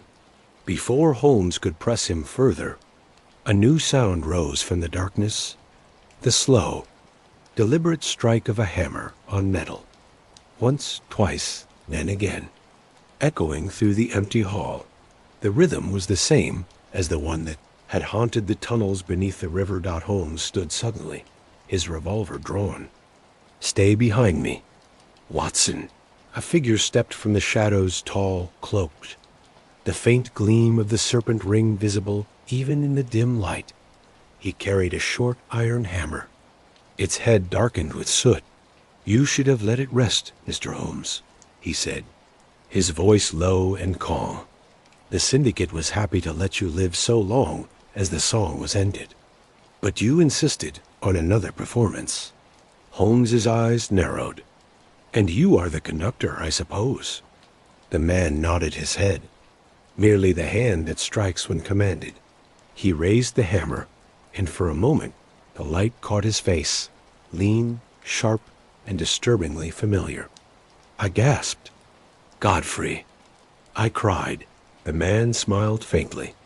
"Ah, the good doctor remembers. Yes, I lived. Death, it seems, refused me its mercy. The syndicate needed someone to blame, and I served well enough. But the fire did not consume me, Holmes. It forged me anew." Holmes's voice was low, deliberate. "Then you killed Felbridge. Felbridge was weak. He thought to save his name. I saved the syndicate instead." He took a step closer, the hammer still in hand. "And now I save it again." Before he could raise the weapon, Holmes fired. The shot thundered through the hall, echoing off the iron walls. Godfrey staggered, the hammer falling from his grasp, and collapsed beside the cold forge. For a moment, the only sound was the drip of water from the ceiling. Then Reeve's faint voice broke the silence. "It's over," he whispered. The song's ended. Holmes put his revolver away, his expression unreadable. "No, my friend," he said softly. "Songs never end. They are merely carried on by other hands." He turned to me. "See to him, Watson. I must get Lestrade before the embers cool." When I looked back after bandaging Reeve's wounds, Holmes was gone, the night swallowing him as only London could. I heard no more hammering, only the fading echo of it in my mind, a ghostly tune that seemed to follow us from every shadowed street. By the time we reached Baker Street once more, the first faint hints of dawn streaked the sky. Holmes stood at the window, silent as the gaslights dimmed against the coming day. The confession now lay sealed once more on the table. He did not look at me when he spoke. "The serpent's head is cut, but the body still coils beneath the city. Godfrey was the last note, Watson, but the echo will linger long after we are gone." And as the bells of Westminster struck the hour, I thought I heard somewhere deep beneath the waking city, single answering clang, the echo of the Anvil tolling once more through the endless fog. The days that followed brought no peace. London moved on as it always did, its buses clattering, its cellars shouting. But beneath the familiar noise, there ran a tremble of unease, as if the great city itself sensed the hidden trouble in its foundations. The syndicate's name had not yet reached the public ear, but rumors traveled like smoke through the alleys of Fleet Street and along the whispering halls of Whitehall. Holmes, though he looked calm, had that restless gleam in his eyes that always came before some darker discovery. The death of Walter Godfrey had not satisfied him. It had only deepened the riddle. I found him one gray morning, standing before the window, watching the crowds blur past in the drizzle. On the table behind him lay two newspapers, the Times and the Chronicle, each folded open on their inside pages. Both carried similar notes. Industrial magnate Lord Felbridge presumed drowned in the Thames. Inquiries ongoing. No evidence of foul play. Holmes gave a short, joyless laugh. Foul play. Watson. London's press could report a murder in the Thea, Queen's Stables as a curious accident involving a horse and a misunderstanding. The ink of respectability covers all stains. He turned sharply. And yet, look, the syndicate survives. The serpent's head, perhaps, but not its heart. You believe another leads them now? I know it, he said quietly. A machine so vast does not stop with the loss of one deer. Someone winds the spring again. Look here. He pointed to a small notice buried in the shipping section. Private meeting of the Industrial Development Board scheduled for Thursday evening. Westminster Hall annexed. Attendance by invitation only. It seems harmless enough, I said. Ah, but note the initials of the meeting secretary. Our old friend Sir Archibald Rivington, a man whose name Godfrey so carefully wrote on his confession. Holmes's tone sharpened. We have smoked out one serpent only for another to uncoil in its place. The meeting will be their final accounting. We must attend, though not as ourselves.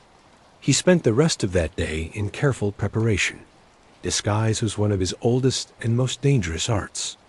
And by the evening he had transformed himself into a chubby foreign investor with silver whiskers and a faint German accent. At his request, put on the plain clothes of a secretary, complete with wire-rimmed glasses and a notebook tucked under my arm. Few men, Holmes remarked as he adjusted his false beard, look closely at the hand that holds the pen. It is one of the great kindnesses of human pride. The meeting took place in the arched cellar of Westminster Hall, a place half forgotten, even by those who worked above it. We arrived among a small line of carriages. Our forged invitations checked only briefly by the workers. Inside, the air was close and thick with cigar smoke, and a ring of gas lamps cast a yellow haze on the gathered group. There were perhaps 20 men present. Their faces tense and watchful. At the head of the long oak table sat Sir Archibald Rivington, tall and serious, his silver hair gleaming in the lamplight. He rapped the table once with his knuckles. Gentlemen, we meet under serious need. The events of the past week have shaken public trust. Certain rumors, ridiculous yet stubborn, have reached the ears of men who are not to be played with. Our late co-worker Felbridge is gone. Godfrey, too. We cannot afford another scandal. The name of the Cindy. He stopped himself, glancing around sharply. The board, must remain clean. There was a murmur of agreement. Another man spoke, one whose voice I recognized from the forge that dreadful night beneath the river. What of the detective, Holmes?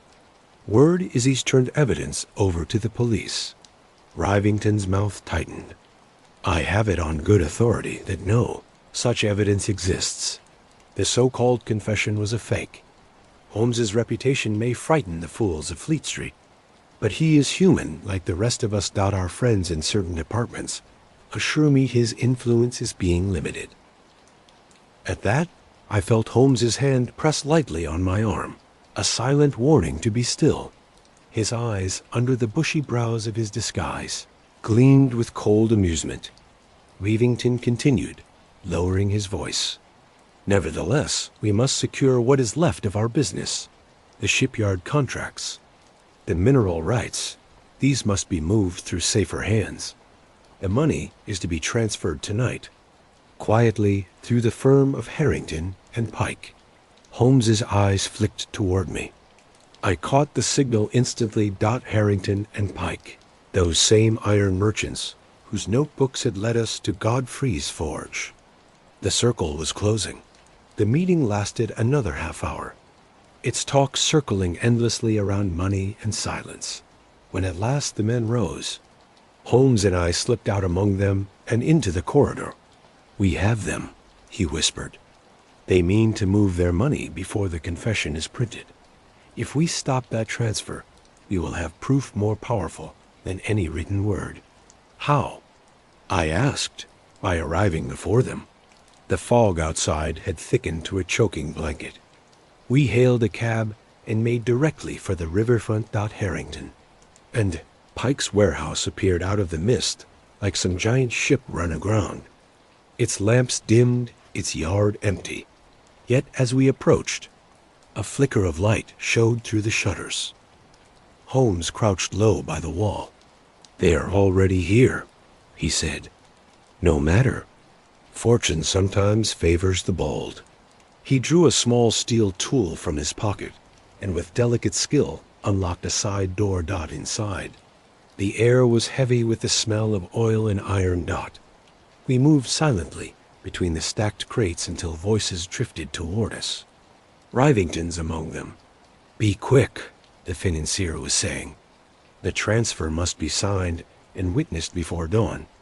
Once these papers are on the steamer, no court in England will touch us." Holmes crept forward until we could see them through the gaps of a half-open wall.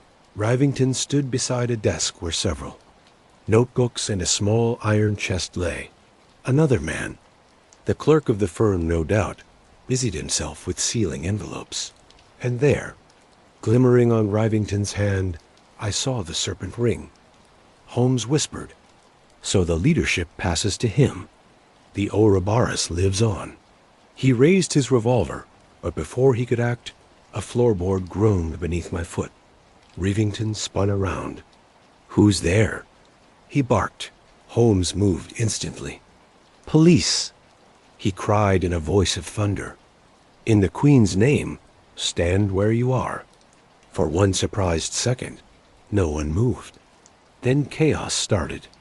The clerk darted for the rear door. Rivington snatched up the iron chest. Holmes leaped forward, but a shot rang out, and the lamp shattered, plunging the room into darkness. I fired blindly toward the noise of running footsteps. Glass broke. Wood splintered, and a rush of cold air told me someone had escaped through the window. "Watson!" "After him!" Holmes shouted. I stumbled through the mess into the yard, the fog swirling as thick as smoke. I caught a quick shadow moving toward the dock. Another shot cracked, striking sparks from the cobblestones near my feet. I returned fire, more from instinct than aim. Then came a cry. The splash of something heavy hitting the water. Holmes appeared beside me, breathless but victorious. "He's gone." The river claims another. We stood listening to the churning of the current. The fog drifted in coils above the water, glowing faintly in the gaslight. "Do you think he's dead?" I asked. Holmes's face was serious. "Whether by drowning or by escape, Rivington's part in this play is finished. But do not mistake an empty stage for the end of the show. The syndicate's wealth will find new masters soon enough. Yet tonight, at least, the forge is silent." He bent to pick up the fallen iron chest. Its lock was broken by the fall. Inside lay a bundle of notebooks, soaked but readable, their pages filled with figures, names, and coded signatures. Holmes examined them quickly, a rare glint of satisfaction lighting his face. "Here, Watson, proof enough to satisfy even the most careful judge. Every bribe, every stolen pound accounted for." We returned to Baker Street near dawn. The iron chest between us. Holmes placed it beside the fireplace, then sank into his chair with the look of a man who had walked through the fires of hell and found them lacking. "At last," he said softly, "the Anvil secret is laid bare." The hammer falls no more. Yet, as the first weak sunlight crept through the curtains, I could not escape the thought that he spoke too soon. From somewhere beyond the river came the distant toll of a ship's bell, its sound long and low, rolling across the water like the echo of some vast, unseen anvil striking once more. Holmes looked toward the sound, his face shadowed in the half-light. "Do you hear it, Watson?" He murmured. "London never forgets its own music. One song ends, another begins." And as the fog swallowed the morning, I knew that the melody, the dark iron rhythm of crime and conscience, would follow us both until the end of our days. London wore a strange silence. The morning after our meeting at Harrington and Pike, the air hung heavy with rain that had not yet fallen, and the streets seemed to hold their breath. The newspapers had not yet heard about the storm we had stirred. But Holmes's instincts told him the calm was nothing more than the tricky pause before the next blow. He sat by the window, motionless, except for the faint twitch of his fingers against the arm of his chair, that special sign familiar to me by now, that his mind was working faster than words could keep up.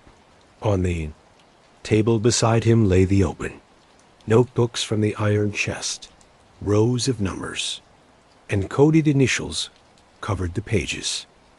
The whole dark structure of the syndicate's empire was laid bare in ink and code.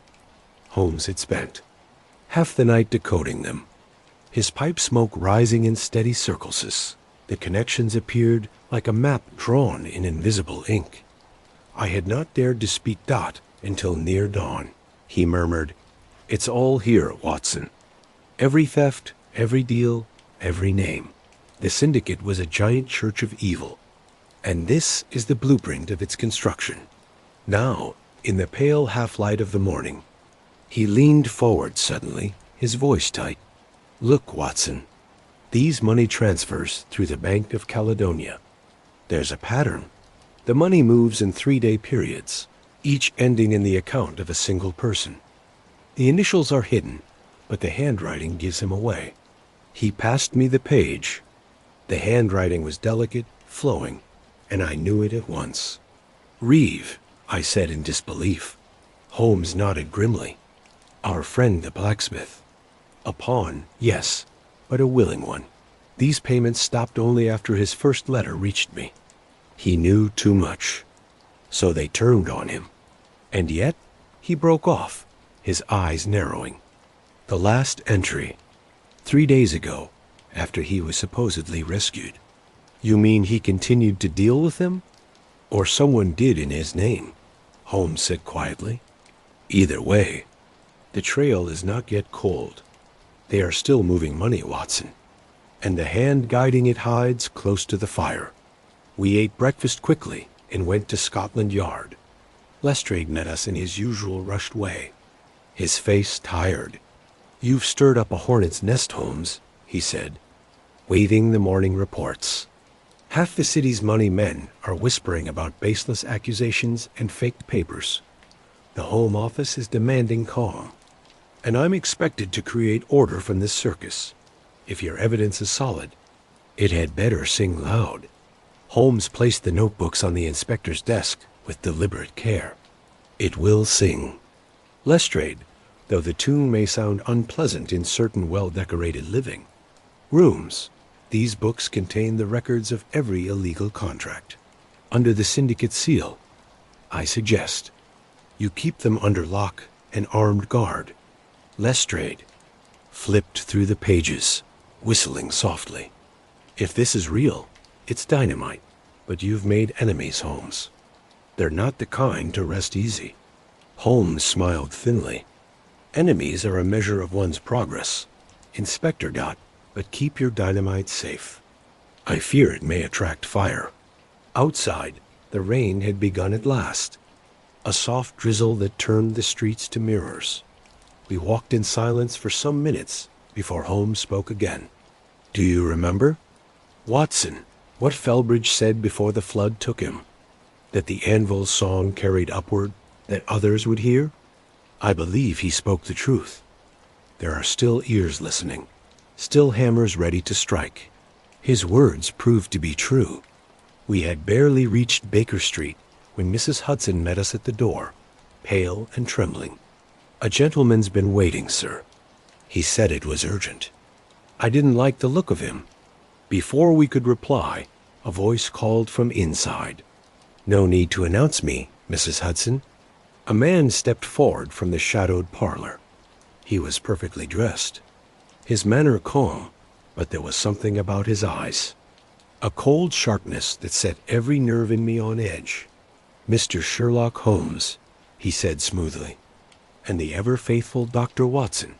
Forgive the intrusion. My name is Mr. Langford, legal representative for the late Lord Felbridge's estate." Holmes looked at him with polite lack of interest. A lawyer with such promptness is rare. "What business brings you here, Mr. Langford?" Langford smiled. "I come to get what belongs to my client. You have private property, certain papers of a financial nature, gotten under questionable circumstances." Holmes's eyes glinted. "Indeed? You mean perhaps the notebooks now in the care of Scotland Yard?" A flicker of annoyance crossed the man's otherwise emotionless face. "If that is so, then I suggest you advise your friends at the police to return them at once. There are forces at play far beyond your understanding." Mr. Holmes. Forces that do not take kindly to meddling. Holmes's tone sharpened, though his manner remained perfectly polite. "You mistake me for a man easily scared by hidden threats. If your forces wish to talk, they may find me here with a revolver and reason equally loaded." Langford's smile never wavered. "I shall deliver that message. Good day, gentlemen." He bowed slightly and left. When the door closed, Holmes let out a long breath. "A messenger, nothing more. But he confirms my suspicion that the syndicate is not dead. It has merely changed its skin." He began pacing again, speaking more to himself than to me. "Langford, a lawyer by name, but too precise, too cold for the job." He spoke as one used to giving commands. "I would bet he is the new manager of their business, perhaps even their planner. And he means to get those notebooks back before they can speak." As if called by his words, the following afternoon brought grim news. Lestrade arrived, mud-splattered and furious. "They've done it, Holmes. The notebooks are gone, broken into my own office, past the policeman on duty. Clean job, no noise, no witnesses." Holmes's face darkened, though his voice remained calm. "And the policeman?" "Drugged, still unconscious. Nothing else touched, not even the safe's small cash. They knew exactly what to take." Holmes turned toward the window, his shadow stark against the light. "The serpent strikes swiftly, Watson, and always toward the hand that wounds it. We must hurry, or all we fought for will vanish into the river again." He snatched his coat and hat. "Come, there is one last fire to follow, and I fear it burns close." We returned once more to the docks at dusk, the sky heavy with bruised clouds. The warehouses stood silent, their windows dark. Holmes moved with spooky certainty, pausing now and then to test a door or examine a footprint shining in the lamplight. At last, he stopped before a narrow stair going down under a warehouse marked Reeve and Sons. "It ends where it began," he said softly. The lower room was lit by the flicker of a single lantern. At its center stood Langford, the serpent ring gleaming on his hand. Beside him, bound and beaten, was Reeve. The lawyer turned as we entered, his expression almost one of relief. "I wondered how long it would take you," he said. "You've been admirable opponents, truly, but this game ends tonight." Holmes's voice was like ice. "Release the man, Langford. You have nothing to gain by more cruelty." Langford laughed lightly. "On the contrary, you've already seen the effect of fire on iron. Mr. Holmes, it purifies, hardens, makes it easy to shape. Tonight, I finish the forging. The notebooks are already destroyed, every page ash. But there remains one witness too many." He drew a pistol and aimed it at Reeve. I raised my revolver in reply, but Holmes moved faster than either of us. With a swift motion, he struck the lantern from its hook. The room plunged into darkness. A single shot cracked, followed by the clang of metal hitting stone. Then silence, broken only by the hiss of spilled oil catching fire where the lantern had fallen. "Watson, this way!" Holmes's voice cut through the smoke. I grabbed his sleeve, and together we dragged Reeve toward the stairs. Behind us, the flames leaped, licking up the walls. The roar of the fire mixed with the strange, echoing ringing of the anvil that still stood at the room's far end struck again, and again by some unseen force as the building burned. We burst into the street just as the warehouse collapsed behind us, sending a pillar of fire into the night sky. The heat was fierce, the smoke choking. Holmes stood motionless, staring into the blaze. "Langford?" I gasped. Holmes shook his head. "Gone into his own fire. Thus ends the syndicate's new master." Reeves sank to his knees beside us, weeping into his soot-streaked hands. Holmes placed a hand on his shoulder. "Take heart, my friend. The forge is finished. There will be no more hammers tonight." Yet even as he said it, I thought I heard, faint beneath the crackle of the flames, a deep metallic sound, not of fire or collapse, but of something struck in a deliberate rhythm. The echo again. Holmes heard it too. His gaze never left the fire. "Listen, Watson," he whispered. "The anvil still sings. Perhaps it always will." And as the fire burned the last pieces of the syndicate's empire, the night of London seemed to tremble with that ghostly tune, the sound of iron remembering every hand that had ever struck it, ringing on into forever. The morning after the fire rose grim and smoke-stained over London. The city's roofs shimmered under a low brown haze, as if the skies themselves had drawn a curtain across the scene of the night's great fire. From the window of our rooms at Baker Street, I could still trace the thin pillar of ash that drifted above the river, marking the place where the syndicate had met its end. Yet, though the flames had eaten their notebooks, their wealth, and the last of their foundries, it seemed to me that the echo of their making still vibrated faintly through the air, as though some unseen hammer struck on within the city's heart. Holmes stood silent before the fireplace, his face stern against the dim morning light. The fire in the grate had long since gone out, but he seemed to find his reflection in its ashes. "Langford's death closes the circle," I said at last. "The syndicate is finished. Their secrets are scattered to the wind.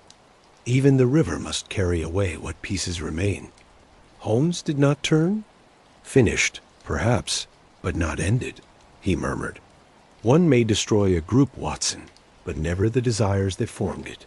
Greed, power, secrecy, these are the parts of human industry as surely as iron, coal, and fire.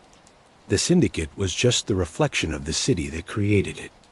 Burn one forge, and another starts up a street away." I could not help but sigh. "Then what have we accomplished, Holmes, if evil merely takes another shape? The men we sought are dead. The proof lies at the bottom of the Thames. The law can't punish a ghost." He turned now, his expression serious, but softened by something like weariness. "We have accomplished what can be accomplished. The truth, once uncovered, cannot be completely buried again. Felbridge, Godfrey, Langford. Their names will never appear in print, but their ruin will tremble through the ranks of those who shared their work. A whisper in the halls of business can bring down as mighty an empire as a cannon shot." He paused, studying me. "But it costs, Watson. Every victory does." Indeed, the cost was written on him plainly. His face, pale and tired, showed the exhaustion of sleepless nights. His eyes, though bright, were shadowed with that special loneliness that so often followed his greatest victories. I knew too well that his mind, having burned with fierce purpose, now found itself stranded in the gray aftermath. It was always this way. The fever, the blaze, and then the emptiness to distract him. I busied myself with the morning papers. Near the back of one, I found a column that caught my eye.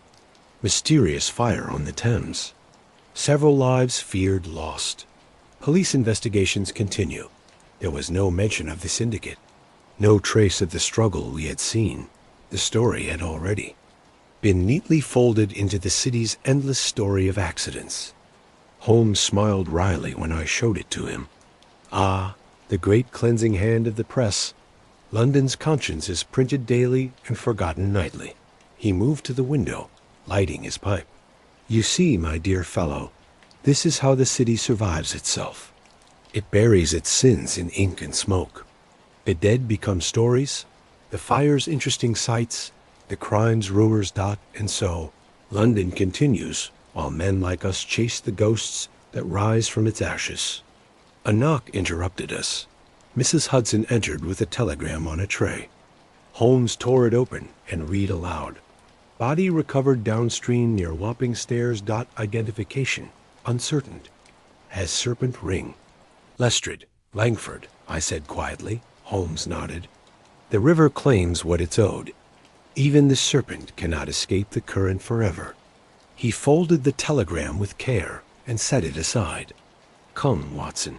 One last journey before we add this case to our records.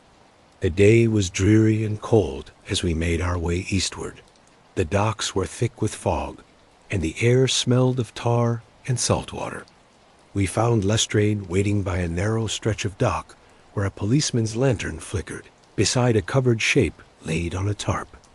The inspector greeted us with a grim nod. We dragged him from the posts an hour ago, weighed down, though the river was kind enough to return him. Recognize the face? Holmes crouched beside the body and lifted the edge of the sheet. The face was twisted by the water, but the serpent ring gleamed clearly on one finger. Langford, he said simply, still holding his symbol. The forger dies with his emblem whole. Lestrade breathed out. That makes 6 deaths tied to this affair. Holmes, you've burnt half the criminal world and 2 noblemen with it. I don't envy your position when the official questions begin. Holmes straightened up, brushing the mud from his gloves. Do not trouble yourself, Lestrade. The story will never be told as it was lived. The truth will be cut and shaped until it suits polite society. Perhaps it is better so. Too much honesty, like too much fire, destroys the forge. Lestrade frowned. You'll have to make a statement at least. Oh, I shall. A brief one. He looked out over the slow-moving water. Tell your superiors the syndicate fell by its own hand. A fitting judgment, I think. The inspector gave a short, uncertain laugh. As you wish. Between ourselves, Holmes, you've done the city a service, though it won't thank you for it. We left him there, the fog closing around his small figure, and took a silent cab back to Baker Street.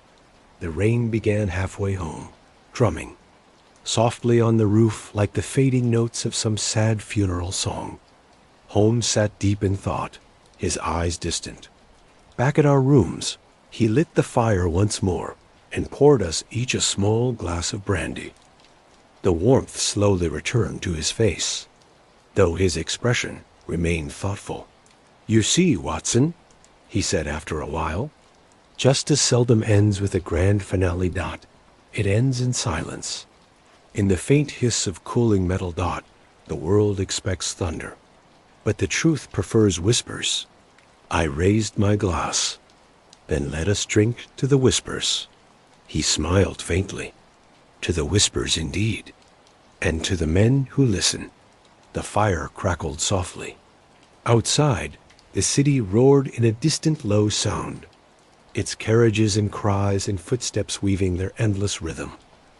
I looked around the room, the violin resting quietly on its chair, the chemical bottles lined up on the mantelpiece, the mess of notes that recorded 100 past adventures, and I felt that familiar mix of awe and sadness that always followed her greatest cases. After a time, Holmes rose and crossed to the window. The fog had begun to thin, showing the gaslights glimmering along the street. Do you know what I find most remarkable about iron, Watson? He asked. It lasts.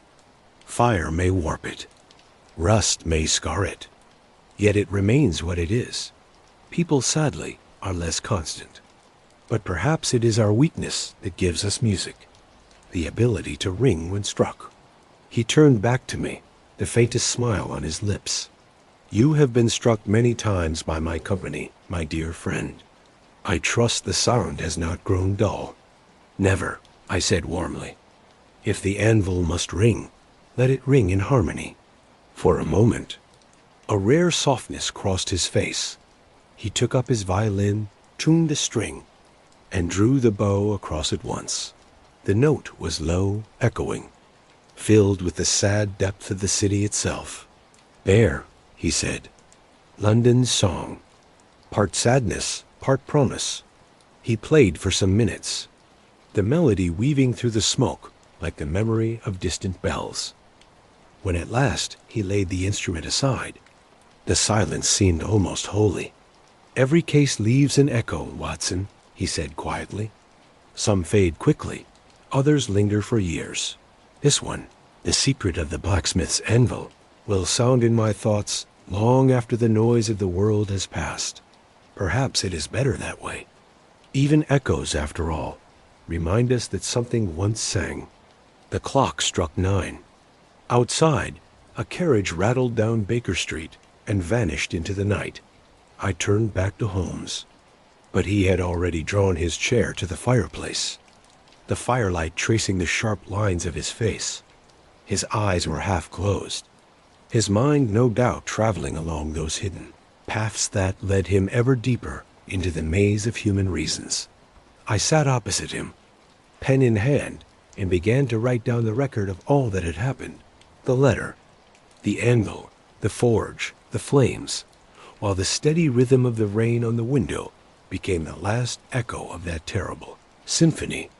And so ends the story of the secret of the blacksmith's anvil, a tale made in crime and shaped in fire, in which even justice, when struck, rang with a clear, cold note of steel. Yet, as I set down my pen, I could almost hear beneath the murmur of the city one lingering sound, faint but unbroken, the sound of an anvil somewhere far away, singing softly in the London fog.